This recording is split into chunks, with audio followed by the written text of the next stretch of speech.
श्रोताओं को फिर से मेरा नमस्कार। आज के कार्यक्रम में तो आज हम स्ट्रोक के बारे में बात करेंगे। जी डॉक्टर साहब, जैसा कि आपने बताया कि हम स्ट्रोक के बारे में बात करेंगे तो हमारे श्रोताओं को बताइए कि स्ट्रोक क्या है और ये क्यों होता है। स्ट्रोक एक्चुअली एक कंडीशन है जो ब्रेन के साथ हमारे रिलेटेड है। हमको सबको ही पता है ब्रेन जो है शरीर का सबसे इम्पॉर्टेंट पार्ट है, क्योंकि वो शरीर के सारे जितने भी ऑर्गन्स है, सारे जितने भी पार्ट्स है उसको कंट्रोल करता है। और ब्रेन में ब्लड सर्कुलेशन जो है वो बहुत इम्पॉर्टेंट है। अगर थोड़ा सा भी समय के लिए ब्रेन का जो ब्लड सर्कुलेशन है उसमें कोई रुकावट आती है तो ब्रेन का जो काम है, नॉर्मल फंक्शन है, वो रुक जाता है। यही स्ट्रोक का एक्चुअली मेन कारण है, क्योंकि स्ट्रोक में जो है ब्रेन का जो ब्लड सर्कुलेशन है वो रुक जाता है, इसीलिए ब्रेन का किसी हिस्से का काम करना बंद हो जाता है और उसी की वजह से हमारे शरीर में अलग अलग तरह के सिम्टम आ सकते हैं। तो कोई भी न्यूरोलॉजिकल सिम्टम अगर किसी के शरीर में देखे, न्यूरोलॉजिकल कोई भी एबनॉर्मलिटी, जैसे शरीर का आधा हिस्सा का पैरालिसिस होना, मुंह का आधा हिस्सा का पैरालिसिस होना या बात करने में दिक्कत होना, ये सब प्रॉब्लम अगर किसी को दिखे और उसका जो कारण है वो अगर ब्रेन का जो ब्लड का सर्कुलेशन में कोई भी प्रॉब्लम की वजह से हो, और ये जो प्रॉब्लम होता है न्यूरोलॉजिकल प्रॉब्लम, अगर वो 24 घंटे के ज़्यादा टाइम के लिए स्थायी हो जाए या उस 24 घंटे में उस पेशेंट का मौत हो जाए, तो उस कंडीशन को हम जो वर्ल्ड हेल्थ ऑर्गेनाइजेशन है WHO उसके हिसाब से एज ए स्ट्रोक डिफाइन करेंगे। तो डॉक्टर साहब, स्ट्रोक के लक्षण क्या क्या हैं? एक्चुअली स्ट्रोक में अलग अलग लक्षण दिखते हैं, जैसे सडनली अचानक से शरीर के आधा हिस्से का काम ना करना, वो जिसको हम पैरालिसिस होना बोलते हैं, या सडनली हमारे स्पीच में प्रॉब्लम्स आना। जो आदमी बात कर रहा था सडनली उसको मतलब बात करने में दिक्कत होना, या स्पीच जो है बात करना क्लियर ना होना, या विजन में देखने में कोई दिक्कत होना, या डबल विजन होना, मतलब एक ही चीज़ को दो दो देखना, उस टाइप का प्रॉब्लम, या बैलेंस में प्रॉब्लम होना, चलते वक्त या बैठते वक्त अपने शरीर का बैलेंस को मेंटेन करने में प्रॉब्लम होना, या सडनली अचानक से बहुत ज़्यादा सर में दर्द होना, उसके साथ उल्टियाँ होना, या कहीं भी सीजर आना, मतलब दोहरा पड़ना। ये सब प्रॉब्लम जनरली देखा जाता है, वेरी कॉमनली ये सब प्रॉब्लम देखा जाता है। डॉक्टर साहब, ये जो आपने प्रॉब्लम्स बताई ये हो सकता है कि किसी दूसरे कारण से भी हो, तो हम कैसे ये डिफरेंशिएट करें कि वो स्ट्रोक है या किसी और वजह से? ओके, एक्चुअली जो मैंने कारण बताए हैं वो अलग अलग दूसरे प्रॉब्लम की वजह से भी देखा जाता है। जैसे हमारे जो अचानक मतलब हेडेक होना या शरीर का पैरालिसिस होना, ये सब जैसे ब्रेन में ट्यूमर होने की वजह से या ब्रेन में कोई भी इन्फेक्शन होने की वजह से भी कभी कभी देखा जाता है। लेकिन स्ट्रोक का जो लक्षण है वो हमेशा सडनली होता है, मतलब अचानक डेवलप होता है, वो उसका पहले से लक्षण ज़्यादा नहीं दिखते हैं। तो उसको देख के हम आइडिया कर सकते हैं। उसके बाद हमको जब ये लक्षण दिखे, हमको स्ट्रोक डाउट हो, तो हमको अलग अलग तरह का इन्वेस्टिगेशन है। नॉर्मली हम रेडियोलॉजिकल इन्वेस्टिगेशन करते हैं, CT स्कैन MRI वगैरह करते हैं, तो उसका प्रॉब्लम जो है हमको CT स्कैन या MRI में दिख जाता है। तो इसी तरह से हम डायग्नोस कर सकते हैं कहाँ पेशेंट को स्ट्रोक हुआ रखा है। तो स्ट्रोक कितने प्रकार के होते हैं डॉक्टर साहब? एक्चुअली स्ट्रोक जो है वो मेनली दो तरह के होते हैं। एक को हम इस्केमिक स्ट्रोक बोलते हैं, दूसरे को हम हेमोरेजिक स्ट्रोक बोलते हैं। जब ब्रेन का ब्लड सर्कुलेशन में दिक्कत होता है, ब्रेन में जो ब्लड वेसल्स होते हैं जिनको हम धमनी या सिरा बोलते हैं, जो धमनी है जिससे ऑक्सीजन सहित ब्लड जो है ब्रेन में सप्लाई होता है, किसी भी कारण से अगर उस ब्लड सप्लाई में रुकावट आ जाए तो ब्रेन के पार्ट्स को ब्लड नहीं मिलता है, या ऑक्सीजन नहीं मिलता है, या ग्लूकोज जो खाने का सामान है वो नहीं मिलता है। और ब्रेन हमारा एक्चुअली बहुत ही मतलब सेंसिटिव पार्ट है ब्रेन बॉडी का, तो थोड़ा समय के लिए भी उसका ब्लड सप्लाई में अगर रुकावट हो जाए तो ब्रेन सेल्स का डेथ होने का चांस ज़्यादा है। तो ये जो है ये इस्केमिक स्ट्रोक है, जहाँ किसी ब्लड वेसल में रुकावट के कारण ब्रेन के किसी पार्ट का ब्लड सप्लाई बंद हो जाता है, वो पार्ट काम करना बंद कर देता है। एज ए रिजल्ट वो पार्ट, ब्रेन का वो पार्ट हमारे शरीर के जिस जिस कार्य को नियंत्रण करता है वो सारे कार्य में प्रॉब्लम हो जाता है। तो ये रहा इस्केमिक स्ट्रोक। दूसरा है हेमोरेजिक। किसी भी कारण से ब्रेन के जो सूक्ष्म मतलब ब्लड वेसल्स है या धमनी है वो अगर फट जाए तो रप्चर हो जाए तो क्या होता है, जो ब्लड है जो ब्लड वेसल के अंदर था वो बाहर आ जाता है ब्रेन में, मतलब ब्रेन के अंदर आप बोल सकते हैं कि ब्लीडिंग हो जाता है, उसमें हीमाटोमा फॉर्मेशन हो जाता है, मतलब ब्लड इकट्ठा जम जाता है। जम जाने की वजह से ब्रेन का जो पास के जो एरिया है उसमें दबाव पड़ता है और उसका ब्लड सप्लाई में भी रुकावट हो जाता है। तो उसको हम हेमोरेजिक स्ट्रोक बोलते हैं, जो कि अंदरूनी ब्लीडिंग की वजह से होता है, ब्रेन के अंदर का ब्लीडिंग की वजह से होता है। इसके अलावा भी अलग अलग तरह के जो हेड इंजरीज है, हेड इंजरी के वजह से भी कभी कभी ब्रेन के अंदर ऐसे ब्लीडिंग दिखाई देते हैं। उसको भी ब्रेन के अंदर एक्चुअली अलग अलग हिस्से में मतलब ब्लीडिंग होने के हिसाब से उसको अलग अलग हम लोग डिवीजन में डिवाइड कर सकते हैं। तो डॉक्टर साहब, जैसा कि आपने बताया कि ब्रेन के अंदर अगर धमनी जो है वो फट जाए तो इसके वजह से भी स्ट्रोक आ सकता है, तो क्या कारण हो सकते हैं जिसके वजह से धमनी फट सकते हैं? बहुत कॉमनली आपको जो कारण हमको देखने को मिलता है वो है हाइपरटेंशन, रक्तदाब का ज़्यादा होना। तो बहुत कॉमनली हम लोग जब आउटडोर में बैठते हैं, पेशेंट स्ट्रोक के पेशेंट्स आते हैं जो हेमोरेजिक है, मतलब जिसमें जो ब्लड वेसल का फट जाने की वजह से आता है, उसको बहुत कॉमनली मिलता है। एक तो पेशेंट को पता नहीं चलता है पहले से कि उनको हाइपरटेंशन है।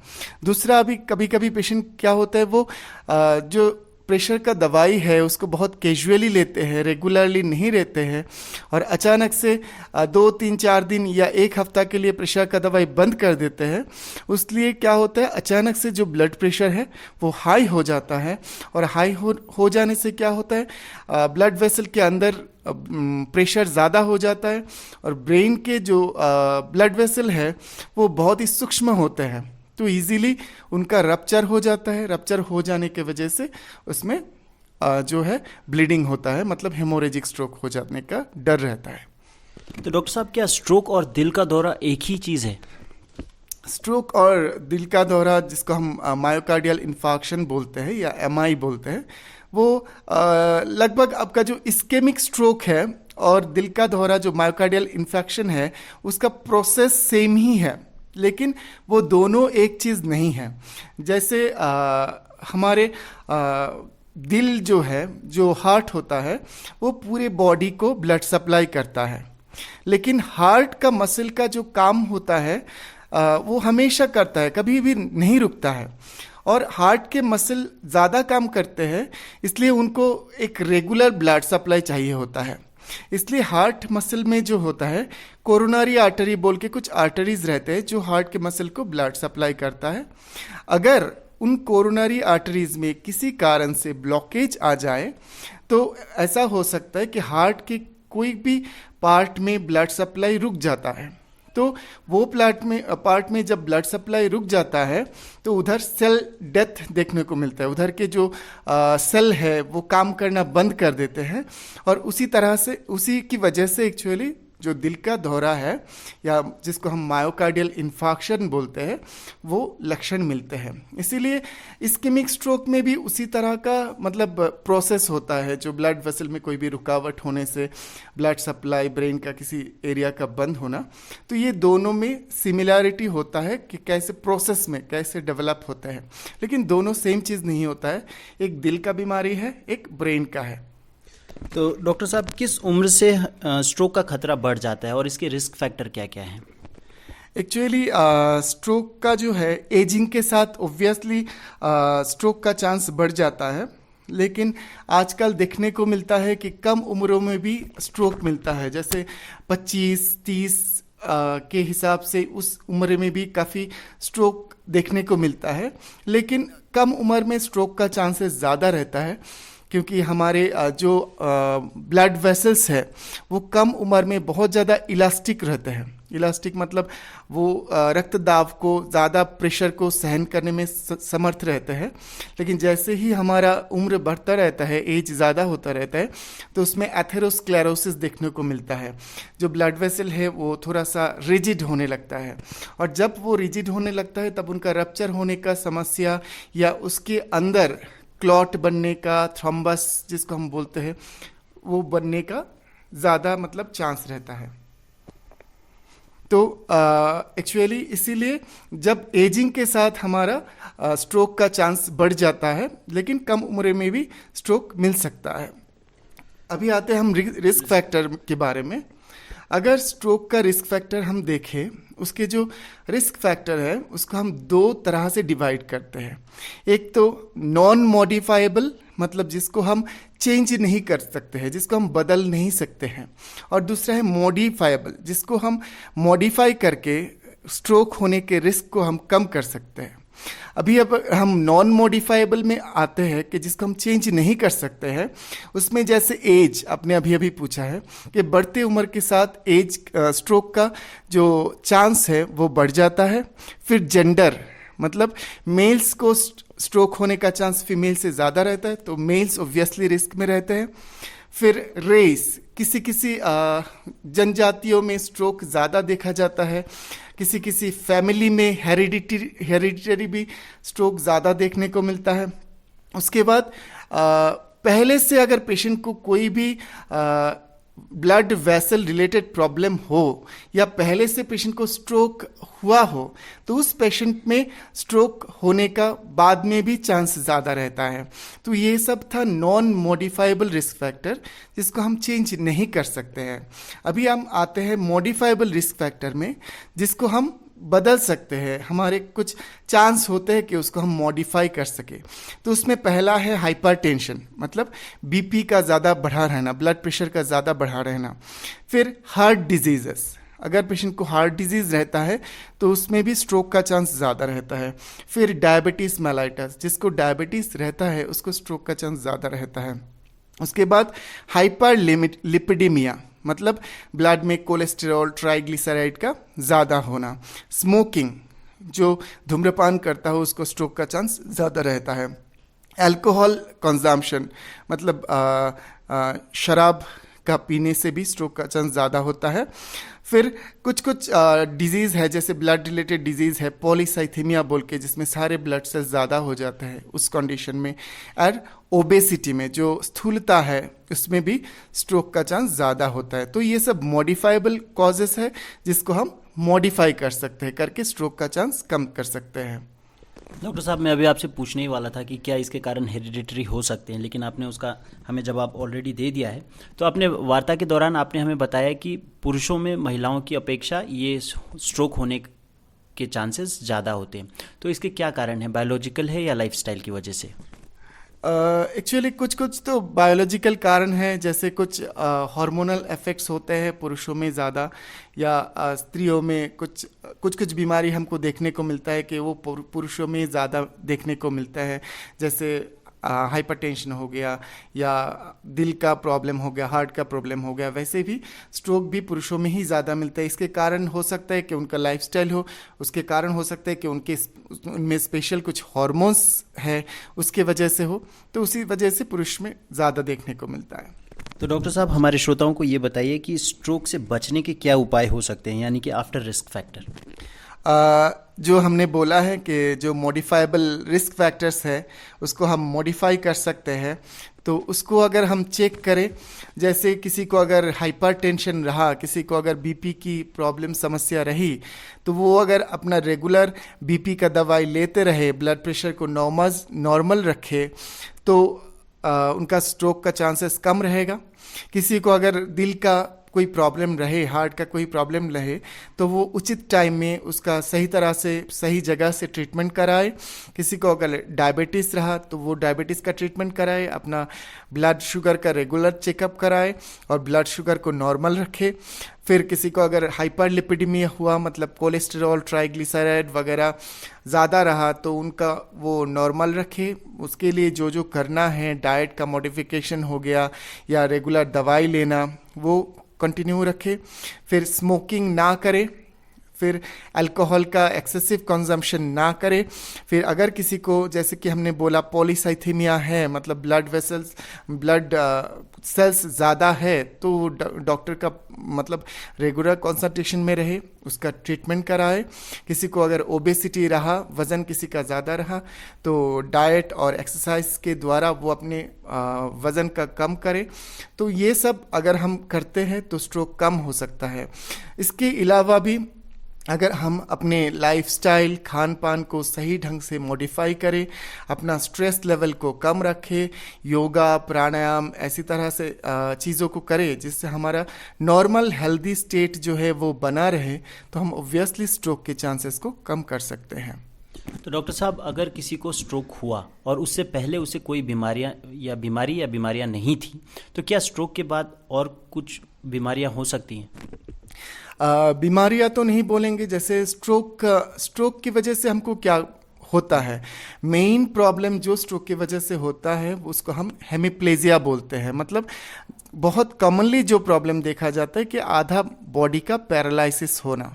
मतलब स्ट्रोक जब होता है तो ब्रेन का जनरली एक साइड का ही ब्लड सर्कुलेशन बंद हो जाता है, और ब्रेन का एक साइड का जो ब्लड सर्कुलेशन बंद हो गया, उसी वजह से उस साइड का सेल डेथ हो जाता है। जो ब्रेन का पार्ट है जो कि आधा शरीर को कंट्रोल करता है, वो नष्ट हो जाते हैं। उसी वजह से आधा शरीर जो है, उसका जो अपोजिट साइड का बॉडी पार्ट है, वो काम करना बंद कर देते हैं। लेकिन वो ऐसा नहीं है कि हर किसी में सेम तरह का ही होगा, अलग अलग तरह से हो सकता है। किसी में ज़्यादा सीवियर हो सकता है, किसी में कम सीवियर हो सकता है। तो बहुत कॉमनली जो होता है वो हेमिप्लेजिया है या हेमिपैरेसिस है, मतलब आधा शरीर का पैरालिसिस हो जाना। उसके अलावा भी अलग अलग प्रॉब्लम उससे डेवलप हो सकते हैं। और एक आदमी अगर ज़्यादा टाइम तक मतलब ऐसे ही हेमिप्लेजिया या स्ट्रोक की वजह से पैरालिसिस होके बेड में रहा, मतलब बेड में इमोबाइल रह गया, तो उसमें और भी अलग अलग तरह के कॉम्प्लिकेशंस डेवलप कर सकते हैं, जैसे बेड सोर का होना या उसको यूरिन स्टूल रिलेटेड प्रॉब्लम्स होने लगना, उसका भूख कम हो जाता है, जनरल हेल्थ कंडीशन उसका खराब हो जाता है। तो डॉक्टर साहब, क्या स्ट्रोक की वजह से सीजर्स यानी दौरे पड़ सकते हैं किसी को? बिल्कुल पड़ सकते हैं। बहुत कॉमनली देखा जाता है, जो हमने हेमोरेजिक स्ट्रोक बोला है, उसमें बहुत कॉमनली स्ट्रोक के होने के बाद दोहरा या सीजर आने का चांस ज़्यादा रहता है। क्योंकि उसमें क्या होता है, जब ब्लड वेसल्स रप्चर हो जाता है तो ब्लड ब्रेन के अंदर चले आते हैं और आके क्लॉट बन जाता है। तो क्लॉट जब बन जाता है तो दिमाग का मतलब अंदर का जो प्रेशर है वो काफ़ी बढ़ जाता है, और उसको हम लोग इंट्राक्रेनियल प्रेशर बोलते हैं। तो इंट्राक्रेनियल प्रेशर जब बढ़ जाता है तो दोहरे पड़ने का चांसेस जो है वो काफ़ी बढ़ जाते हैं। लेकिन सिर्फ इसमें ही नहीं, इस्केमिक स्ट्रोक में भी दोहरा पड़ना या सीजर आना मिलता है, लेकिन हेमोरेजिक स्ट्रोक में जो है दोहरे का चांस ज़्यादा रहता है। और स्पेशली जब ब्रेन का कोई बड़ा हिस्से में स्ट्रोक हो जाए, मतलब ब्रेन का कोई बड़ा हिस्सा अफेक्ट हो जाए, तब दोहरे पड़ने का चांस ज़्यादा रहता है। तो डॉक्टर साहब, अब मैं उम्मीद करता हूँ कि हमारे श्रोता भी समझ गए होंगे कि स्ट्रोक की गंभीरता कितनी अधिक है। तो अब हमें और हमारे श्रोताओं को ये बताइए कि इसके ट्रीटमेंट क्या क्या हैं। ओके, अगर देखिए, स्ट्रोक पहले तो पेशेंट का स्ट्रोक में सबसे इम्पॉर्टेंट होता है समय।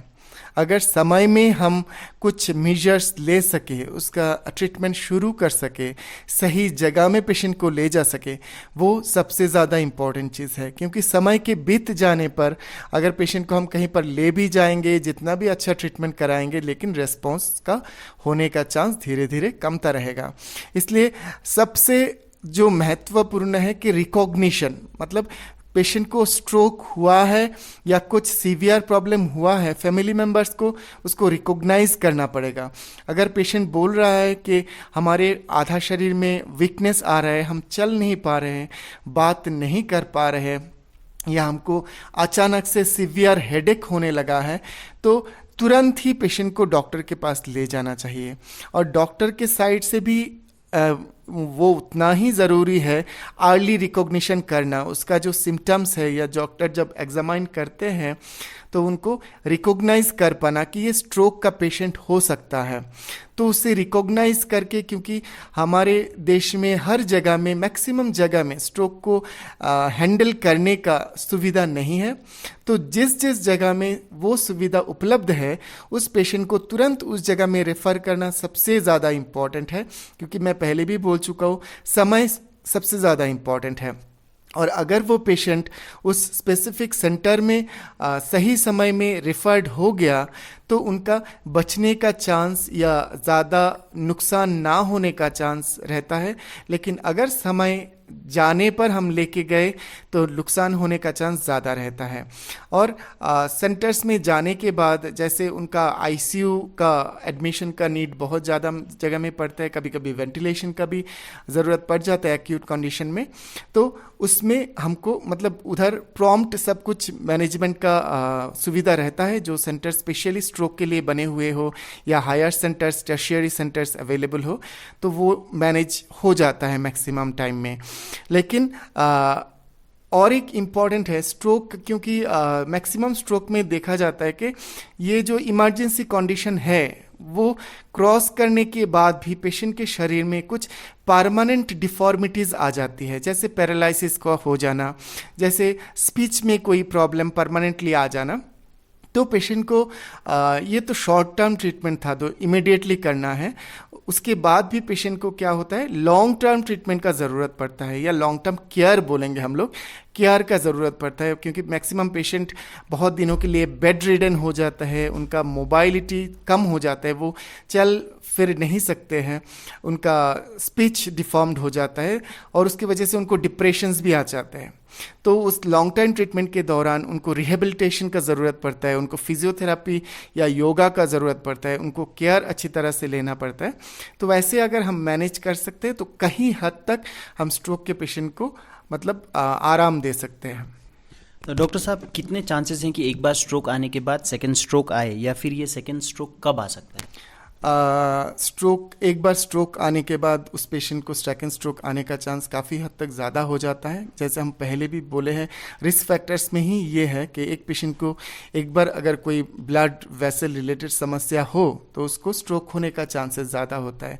तो एक बार अगर पेशेंट को स्ट्रोक हो जाए, उसके बाद अगर पेशेंट जो है उसका अगर डायबिटीज़ रहा, उसका सही तरह से देखभाल नहीं करता है, या स्ट्रोक को प्रिवेंट करने के लिए कुछ मेडिसिन दिया जाता है, जैसे ब्लड थिनिंग मेडिसिन हो गया, या कोलेस्ट्रॉल वगैरह को कम करने का मेडिसिन हो गया, या बीपी को कंट्रोल करने का मेडिसिन हो गया, ये अगर पेशेंट को दिया गया है, अगर पेशेंट उसका सही तरह से इस्तेमाल नहीं करता है, अपने हेल्थ का रेगुलर चेकअप नहीं कराता है, तो उनको सेकंड स्ट्रोक होने का चांस होता है। लेकिन कब होता है वो हम स्पेसिफाई नहीं कर सकते हैं, लेकिन होने का चांस रहता है अगर वो अच्छी तरह से अपना स्वास्थ्य का देखभाल ना करे। लेकिन वो